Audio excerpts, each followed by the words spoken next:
So now that the frame has been assembled and the doors assembled, we can actually set the frame into the opening. So this door package here is a 36-inch by 84-inch door package. And what that actually means is, if I were to measure from end to end on the frame, it actually is 39.5 inches, because the frame face is 1 3/4 inches. So 36-inch inside dimension plus 1 3/4 plus 1 3/4 gets you the 39.5 inches for the width, for the exact frame width, which means a rough opening, we typically want around a 1/4 inch gap all the way around the frame. So if you add 1/2 inch to the 39.5, that'll get you a rough opening of 40 inches. Of course, it's up to you guys on how tight you can get it in there, but that's pretty much the rule of thumb. Same thing with the height. So this is an 84-inch door package with the 1 3/4 inch frame face. So that puts you at 85 3/4 inches, measuring from the bottom of this frame all the way to the top. Which means, you know, for the 1/4 inch gap above it, we typically will call out for an 86-inch rough opening. So over here, we have the mocked up frame. This is actually 2x6s that one of our engineers put together. But with that being said, depending on what sort of surface you're installing in will sort of determine what sort of anchor system you go with. For example, if you're going into a block wall, you could use like sleeve anchors. But for this, I'm just going to use standard wood screws because it's just 2x6 wood. So without further ado, I'm going to go ahead and carry over the frame system and put it into the rough opening there.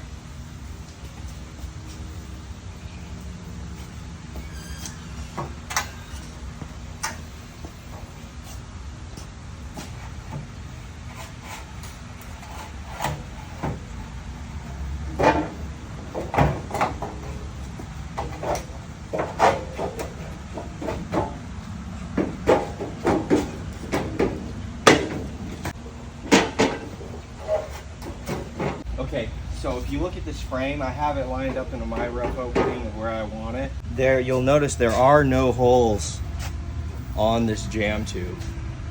So we actually have to drill our own and countersink them. And what I'll do is, I'll do about 3 here, 1 here, 1 in the middle, and then 1 at the bottom. And I'll try to do it as close to the center as possible, but I'll also make sure that I'm attaching the hinge side first. So we're gonna go with the 1/4 inch drill bit here. This is a hollow back frame. So it's almost like a C-channel frame. The back of it's hollow, so there's only 1 layer here. Now, when you go to install the frame onto your rough opening, you'll notice that there are no holes drilled into the frame. So you actually have to drill your own holes. I typically will do 1 at the bottom, 1 in the middle, and 1 at the top. And I'll usually do it where the door will sit closed.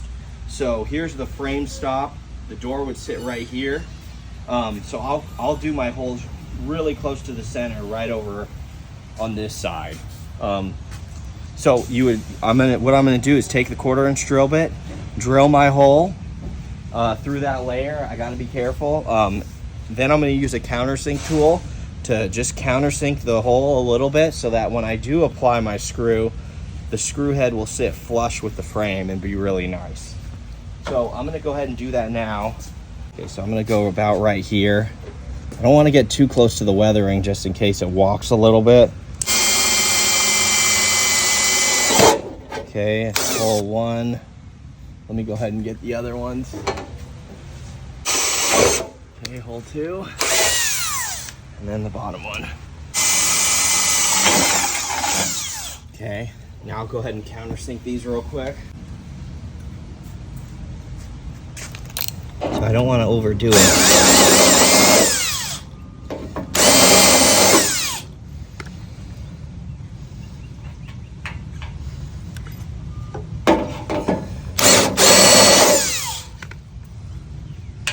Okay guys, I think that's pretty good.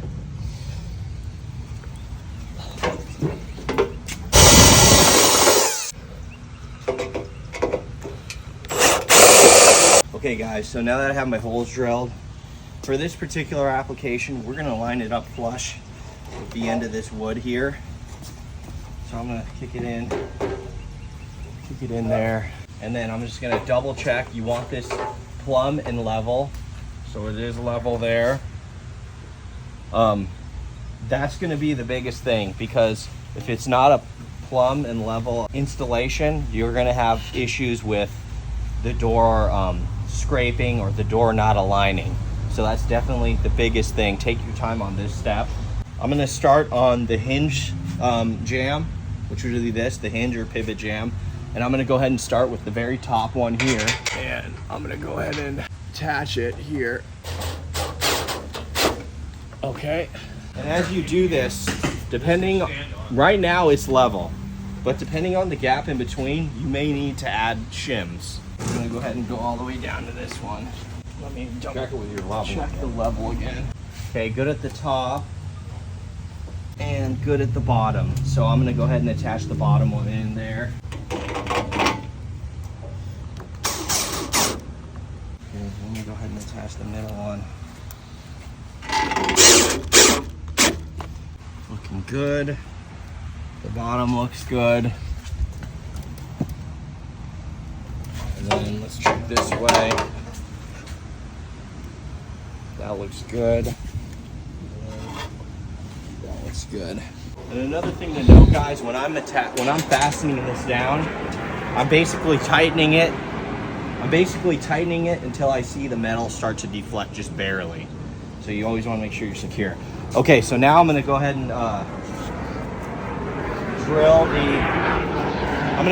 drill the strike style here.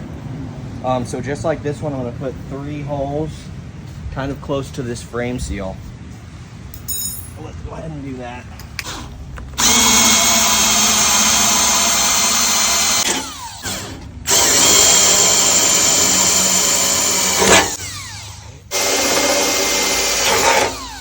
Okay guys, now I'm going to do the countersink.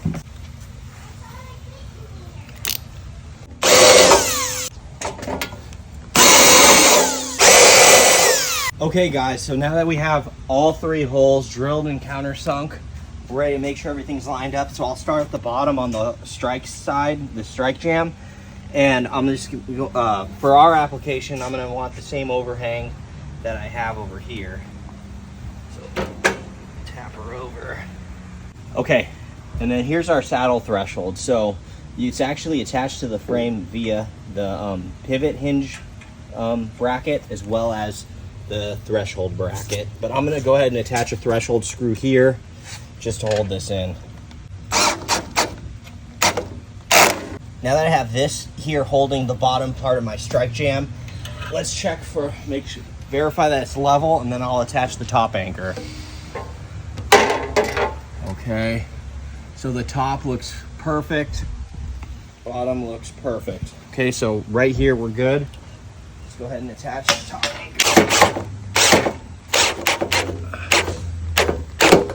Now I can just double check, make sure nothing moved. Perfect. Perfect. And then let me take a look over here. Looks great. Okay. Let's go ahead and just run down now, since both the top and bottom are fastened. Let's go ahead and run down the 2 remaining holes.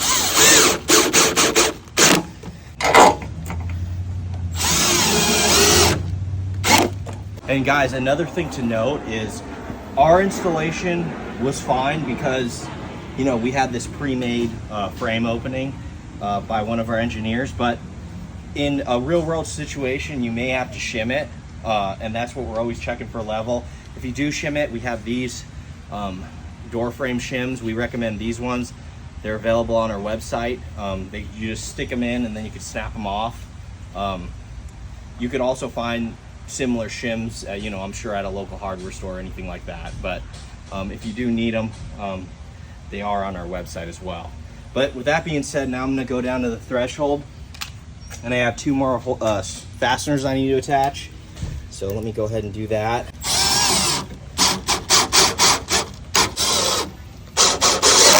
Guys, another thing to note is if you look at this, this is a pivot hinge. There always needs to be support under this. I've seen some pretty gritty installations where this thing is elevated and there's nothing supporting it down below. And then when people hang the door, it snaps off, or over time it just shears off. So you definitely want to make sure that you have support under this. There's a level surface underneath. As you can see here, we have that 2x6 supporting it under there. But that's just one thing to note. Now that the frame's in, we're going to go ahead and hang the door. So let's go ahead and grab the door. And again, as I hang the door, I am not going to put the entire weight of the door on this pivot here, because I don't want it to put too much stress on it. We've heard of other people too hanging the door, and they take the door and they lean it on that and they have the whole door weight on it and it just snaps off. So you don't want to do that. Make sure you guys don't. So I'll go ahead and grab the door.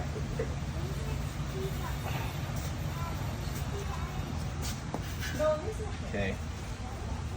So if you look at the bottom of the door, you see the bottom of the pivot hinge. That is where it's going to set on the pin right down there. And then the top portion, let me go ahead and show you guys, has a spring-loaded pin.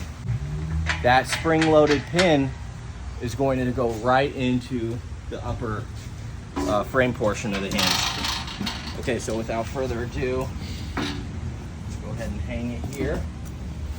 So I'm setting it on here.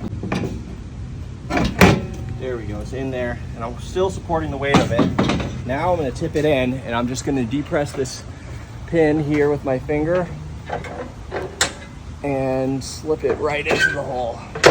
There you go. Okay, and then as you can see, free swinging. See, it's not rubbing on the threshold, not rubbing at the top of the frame. This is completely lined up right here as well.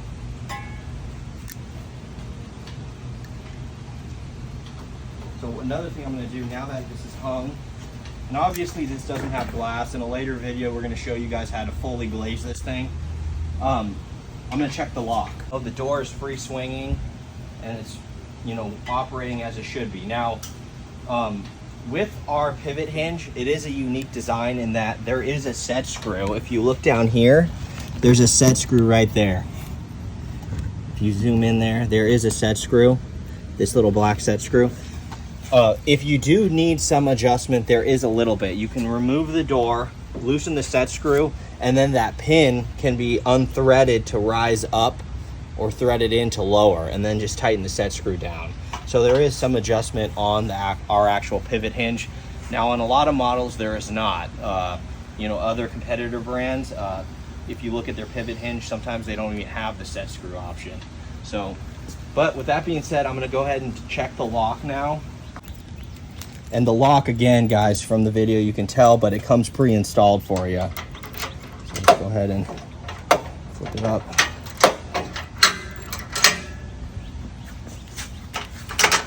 Bam, right there. So it goes in.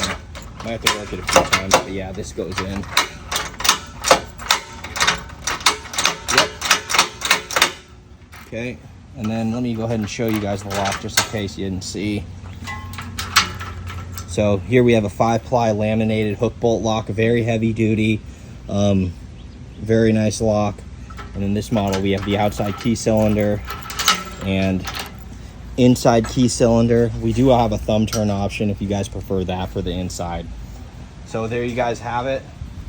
That's the door, storefront door installation video. Be on the lookout for our other videos with this storefront door package, door closer installation videos, and how to adjust commercial storefront doors.